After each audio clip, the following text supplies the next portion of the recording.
ఈ మూడు మనం చూసినప్పుడు ఒకటి హలాల్. హలాల్ అంటే శబ్దం చేయటం, అంటే గట్టిగా వాడటం, కేకలు వేయడం, స్తోత్రం అని హల్లెలూయా అని అంటాం కదా. ఇది ప్రాముఖ్యమైన పదం దేవుడు స్తుతించడంలో. రెండోది యాద, అంటే శారీరక చర్యలు, హావభావాలతో దేవుని ఆరాధించడం, స్తుతించడం. మూడోది జమ, అంటే సంగీతం ద్వారా, వాయిద్యాల ద్వారా, పాటల ద్వారా స్తుతించడం. ఈ మూడు కలిపి మనం చేయగలగాలి. వాయిద్యాలతో, హావభావాలతో మనం స్తుతించే వారిగా ఉండాలి. ఇది ఉపిరి భాషలో వీటి అర్థాలని, అందుకే కీర్తన మనం చూస్తే అక్కడ ఉంటాయి. హలాలని గమనించారా? వాటి అర్థం ఇదే.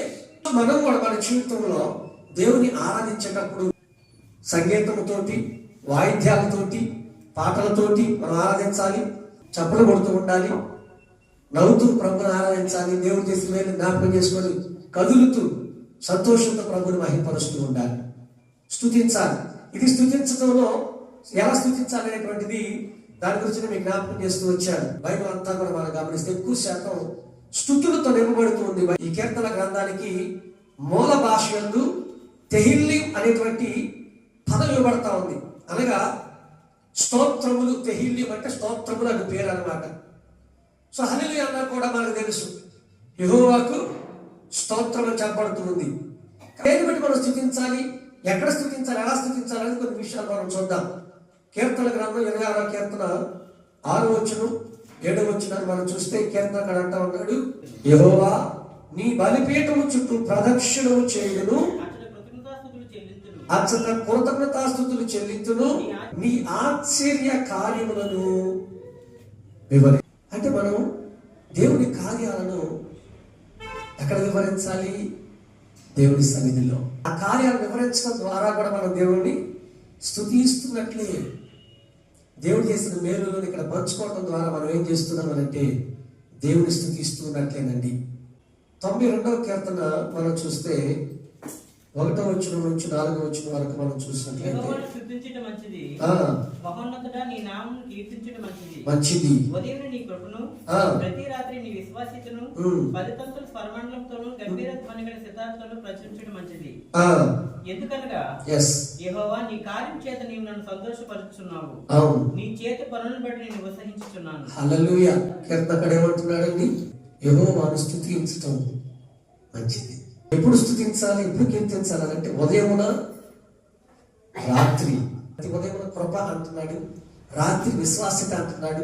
ఎందుకు అంటున్నాడంటే ఆ మాట నేనేమనుకుంటున్నానంటే, ఉదయాన్ని మనం లేచిన తర్వాత ప్రభా ఈ దినమంతా నీ కృప నాకు తోడుగా ఉంచు.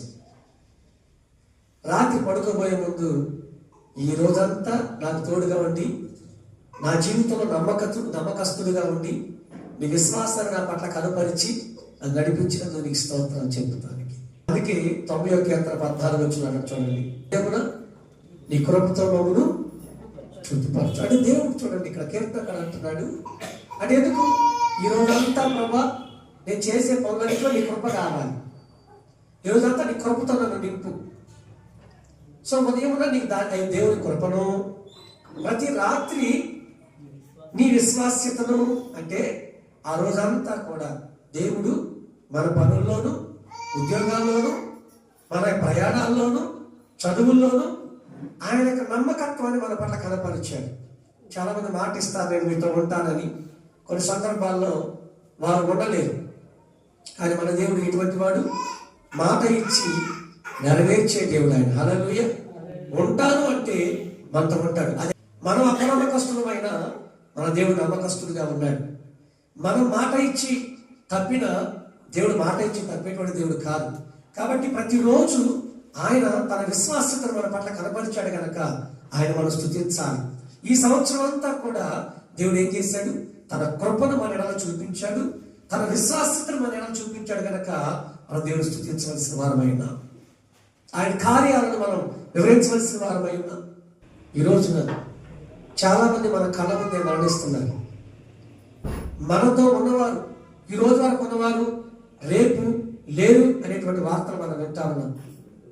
కానీ దేవాతి దేవుడు తన విశ్వాస చేత, తన కృప చేత మనం బ్రతికించాడు. నీ ఉద్యోగంలో నీకు తోడుగా ఉన్నాడు, నీ వ్యాపారంలో నీకు తోడుగా ఉన్నాడు, ఆరోగ్య విషయంలో తోడుగా ఉన్నాడు, నీ బిడ్డల విషయంలో నమ్మకాన్ని కనపరిచాడు ఆయన, నీ చదువు విషయంలో నమ్మకాన్ని కనపరిచాడు, ఎగ్జామ్స్ విషయంలో నమ్మకాన్ని కనపరిచాడు, ఆర్థిక పరంగా నమ్మకత్వాన్ని కనపరిచాడు ఆయన. వీటన్నిటిని బట్టి ఏం చేయాలంటే కీర్తనకారుడు చూడండి అక్కడ అన్నాడు, 10 తంతుల స్వరమండలముతోను మీర ధ్వని గల సితారతోను ప్రచురించడం మంచిది. ఏం చేయాలంటున్నాడండి?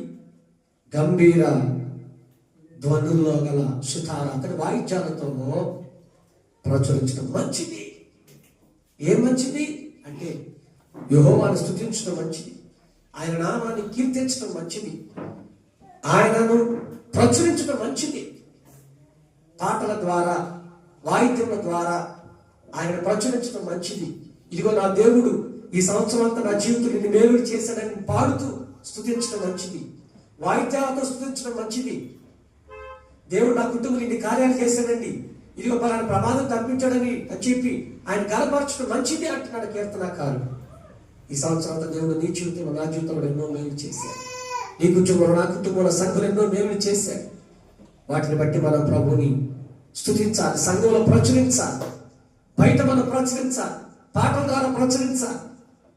దేవుడు మనకిచ్చినటువంటి వాయిద్యాల ద్వారా స్తుతించాలి, చప్పట్లు కొడుతూ ప్రభు స్తుతించాలి, స్వరమెత్తి గంభీరంగా పాడుతూ స్తుతించాలి. హలాల్ అంటే శబ్దం చేయటం, గట్టిగా పాడుతూ స్తుతించాలి, గట్టిగా మనం ప్రభుని కేకలు వేస్తూ స్తుతించాలి. ఆయన ఏమై ఉన్నాడు, ఆయన చేసిన మేలును బట్టి ఆయన కృతజ్ఞతలు చెల్లించవలసిన వారమై ఉన్నాం. ఎందుకనగా యెహోవా నీ కార్యము చేత నీవు నన్ను సంతోషపరచుచున్నావు అన్నాడు. హల్లెలూయా. ఎందుకు స్తుతించాలని మనం అంటున్నాడు కీర్తనకారుడు? నీ కార్యము చేత నీవు నన్ను సంతోషపరచుచున్నావయ్యా. ఇంకా అంటాడు ఆయన, నీ చేతి పనులను బట్టి నేను ఉత్సహించుచున్నానయ్యా. నువ్వు చేసిన కార్యాలను బట్టి, నువ్వు చేసిన పనులను బట్టి నేను స్తుతిస్తున్నానయ్యా, నేను నిన్ను బట్టి కనపరుస్తున్నానయ్యా, నిన్ను ఆరాధిస్తున్నానయ్యా అంటున్నాడు కీర్తనకారుడండి. చూడండి నాన్న, కీర్తన గ్రంథం 98వ అధ్యాయంలో కూడా చూస్తాం. వచ్చిన ఆయన అంటాడు, యెహోవా చేసి ఉన్నాడు. ఏం చేయాలి? కొత్త కీర్తన పాడండి. 4వ వచనం మనం చదువుతున్నాను. చూడండి, యెహోవాను బట్టి ఉత్సహించండి, ఆర్భాటముతో సంతోషగానం చేయుడి. చూడండి ఎట్లంట, ఆర్భాటముతో సంతోషముతో పాడండి, కీర్తనలు పాడుడి. చూడండి, కీర్తనలు అంటే పాటలు పాడండి. సితారా స్వరముతో, చూడండి ఏంటంటే మరలా చెప్తాడు, సితారా స్వరముతో యెహోవాకు స్తోత్ర గీతములు పాడుడి. చూడండి, యెహోవాకు స్తోత్ర గీతములు పాడండి, దేవునికి స్తుతించండి. సితారా తీసుకొని, చూడండి, సితారా తీసుకొని సంగీత స్వరముతో గానం చేయండి. హల్లెలూయా. 6 బోరలతోను కొమ్ముల నాదముతోను రాజైన యెహోవా సన్నిధిని సంతోష ధ్వని చేయుడి. హల్లెలూయా. వేటితండి?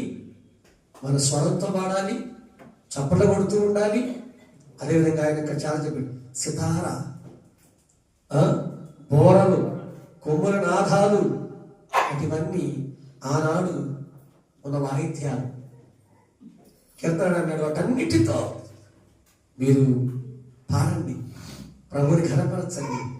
ఆయన ఆశ్చర్యకారాలు చేశారు. కేవలం కీబోర్డ్తోనే కాదు, కాంగో కూడా తీసుకోండి, కంజరం తీసుకోండి, ప్యాడ్స్ తీసుకోండి, జాజ్ తీసుకోండి, గిటార్ తీసుకోండి, దేవుని స్తుతించండి, దేవుని ఘనపరచండి, దేవుని మహిమపరచండి అంటున్నాడు. హల్లెలూయా. ఆమేన్. దేవుడు మనకిచ్చిన శరీరంతో ప్రభుని ఆరాధించాలి, ఈ స్వరంతో ప్రభుని ఆరాధించాలి, వాయిద్యాలతో మన ప్రభుని వాటిని వేరే రకంగా ఉపయోగించుకోవద్దు. మనం అల్లరి సంబంధంగా ఉపయోగించుకోవద్దు. మనం సంగీత పరంగా చక్కగా మన ప్రభుని ఆరాధించ వాటితోటి కీర్తన అంటాడు. ఎందుకు? ఆయన ఆశ్చర్య కార్యాలు చేశాడు మన జీవితం. ఈ సంవత్సరం అంతా ఆయన అద్భుతాలు చేశాడు, ఆయన మేలు చేశాడు. అందుని బట్టి మనం ఏం చేయాలండి? ఆయనకి ఆరాధన చెల్లించాలి, ఆయన స్తుతులు చెల్లించాలి. దేవుడు చేసినటువంటి కార్యాలన్నిటిని బట్టి ఆ దేవాతి దేవుని మనము మహిమపరచవలసిన వారు అంటున్నాం. 22వ కీర్తన 22వ వచనం అంటాడు ఆయన. చూడండి, ఈ మాట మనం చూద్దాం. ఏమంటాడండి? ఎక్కడ? మహాసమాజములో నిన్ను గురించిన కీర్తన పాడతాను. ఎస్, హల్లెలూయా. మహాసమాజములో దేవా నిన్ను గూర్చి నేను కీర్తన పాడదును. 34వ అధ్యాయం 3వ వచనం కీర్తనలు 34:3. నాతో కూడి యెహోవాను ఘనపరచుడి, మనం ఏకంగా కూడి ఆయన నామమును గొప్ప చేయుదు. చాలా ఉన్నాడు, నాతో కూడి యెహోవాను ఘనపరచండి అని అంటున్నాడు. అయ్యా నాతో కూడి యెహోవాను ఘనపరచండి, ఏకముగా కూడా ఆయన నామమును గొప్ప చేయదు. హల్లెలూయా. అందరం కలిసి చూడండి, అంటే ఏకాంతంగా మాత్రమే కాదు, వాడు నీటిలోనే కాదు, సమాజంలోనూ అదేవిధంగా అందరితో కలిసి ఆయన నామాన్ని గొప్ప చేయాలి అంటూ ఉన్నాడు కీర్తనకారుడు. స్తుతి ఎక్కడైతే ఉంటుందో అక్కడ దేవుడు ఆనందిస్తాడు, దేవుడు ఆనందపడతాడు. ఎక్కడైతే స్తుతించేటువంటి ప్రజలు ఉంటారో, ఎక్కడైతే దేవుని కనపరిచేటువంటి ప్రజలు ఉంటారో వారిని బట్టి. అదేవిధంగా మనం గమనించినప్పుడు స్తుతికి త్యాగానికి దగ్గర సంబంధం ఉందండి. స్తుతికి త్యాగం, ప్రైజ్ అండ్ సాక్రిఫైస్, రెండింటికి దగ్గర సంబంధం ఉంది. ఏంటి అని మనం ఆలోచిస్తే లేవి కాండం 7వ అధ్యాయము 11వ వచనం 20వ వచనం వరకు మనం చూస్తే సమాధాన బలి, కృతజ్ఞతా బలి అర్పించబడుతుంది అక్కడ. అంటే బలి అర్పించే దేని వరకు? కృతజ్ఞతతో. దేంతో? కృతజ్ఞతతో దేవునికి బలి అర్పిస్తూ ఉన్నారు. అంటే దేవునికి మనం అర్పించేటప్పుడు కూడా అది కృతజ్ఞతతో అర్పించేదిగా ఉండాలి. కృతజ్ఞత భావము అవసరమై ఉంటూ ఉంది. ద్వితీయోపదేశకాండం 26వ అధ్యాయం మనం చూస్తే నీ 1వ వచనం, నీ దేవుడైన యెహోవా నీకు స్వాస్థ్యం ఇచ్చిన దేశములకు నీవు వచ్చి దాన్ని స్వాధీనపరచుకొని దానిలో నివసించినప్పుడు నీ దేవుడైన యెహోవా నీకు ఇచ్చుచున్న నీ భూమిలో నుండి నీవు కూర్చుకున్న భూఫలములన్నిటిలోను ప్రథమ ఫలమును తీసుకొని గంపలో ఉంచి నీ దేవుడైన యెహోవా తన నామమునకు మందిరము ఏర్పరచుకున్న స్థలముకు వెళ్ళి ఆ దినములలో యాజకుని యొద్దకు పోయి యెహోవా మన పెద్దలకు ఇచ్చేదనని ప్రమాణం చేసిన దేశమునకు నేను వచ్చిన సంగతి నేడు నీ దేవుడైన యెహోవా సన్నిధిని ఒప్పుకొనుచున్నానని అతనితో చెప్పలేను. కాబట్టి యెహోవా నీవే నాకు ఇచ్చిన భూమి యొక్క ప్రథమ ఫలములను నేను తెచ్చి విన్నానని నీ దేవుడి యెహోవా సన్నిధిని చెప్పి నీ దేవుడైన యెహోవా సన్నిధిని దాన్ని పెట్టి నీ దేవుడైన యెహోవా సన్నిధిని నమస్కారం చేసి నీకును నీ ఇంటి వారికి నీ దేవుడైన యెహోవా దయచేసిన మీరంతటి విషయము నీవును లేవీయులను ఈ దేశంలో ఉన్న పరదేశంలో సంతోషపడను. హల్లెలూయా. ఐగుప్తు నుంచి వచ్చిన తర్వాత కనాను దేశంలో మీరు చేయాల్సిన పని ఏంటని అక్కడ దేవుడు వారిని చక్కగా వివరిస్తూ ఉన్నాడు. సో ఈ సంవత్సరం అంతా దేవుడు ఏం చేశాడండి? మనల్ని కాపాడాడు, ఎన్నో మేలు చేశాడు నీ కుటుంబంలో, నా కుటుంబంలో. వాటన్నిటిని బట్టి మనం ప్రభుని ఆరాధించి స్తుతించాలి, జ్ఞాపకం చేసుకొని. ఆయన మనం రక్షించాడు, అందుని బట్టి మనం స్తుతించాలి ప్రభుని, ఘనపరచాలి ప్రభుని, మహిమపరచాలి ప్రభుని.